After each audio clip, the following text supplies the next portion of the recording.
Hello friend, আশা করি সবাই ভালো আছো। আমি অনেক ভালো আছি। আমার একটা ভিডিও তোমাদের সবাইকে জানাই স্বাগতম। আজকে আমি চলে এসেছি নতুন আর একটা ভিডিও নিয়ে। আজকের ভিডিওটা একটু আলাদা রকম, কারণ আজকের ভিডিওটা আমরা চলে যাবো আমার একটা বন্ধু বাড়ি, অর্থাৎ আমরা যাবো এখন বন্ধুদের বাড়ি মাছ ধরতে ফুলকুচি নিয়ে। চলো তাহলে যাওয়া যাক। আমার বন্ধুটার বাড়ি নদীর কূল, আর আমরা এখানে পায়ে হেঁটে যাচ্ছিলাম। আর তারপর আমরা দেখতে পেলাম এটা কি বলো তো?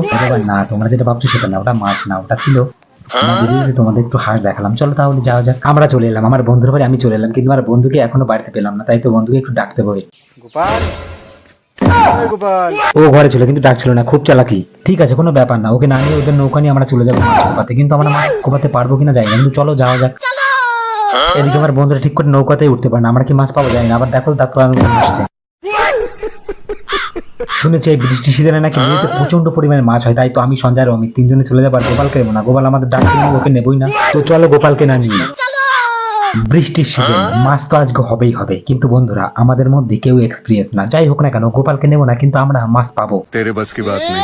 সঞ্জয় আর অমিত জীবন এখনো পর্যন্ত কোনোদিন নদীতে ফুলকুচি দিয়ে মাছ ধরেনি, আর আমি তো কোনোদিন ফুলকুচি ধরিনি। যাই হোক না কেন, আমাদের একটা কনফিডেন্স আছে, মাছ তো আমরা আজকে পাবোই পাবো। জানি না বন্ধুরা কি হবে। তো আমরাও তিন বন্ধু চলে এলাম গোপালকে না নিয়ে। এদিকে গোপাল আবার ফোন করছিল, কিন্তু গোপালের ফোন আমরা তুলবো না। আমরা চলে যাবো নৌকা নিয়ে সোজা অনেকটা দূরে, আর অনেকটা দূরে যাবো, আর তারপর আমরা ওইখান থেকে মাছ কোপাবো। বন্ধুরা তোমাদের কি মনে হয়, আমরা তিন বন্ধু কি মাছ কোপাতে পারবো? যদিও মাছ কোপাই, তাহলে কি মাছ কোপাতে পারবো আমরা? দ্বিতীয় পার্টে দেখা হচ্ছে আমরা কি মাছ ধরতে পেরেছি আর কি মাছ ধরতে পারিনি।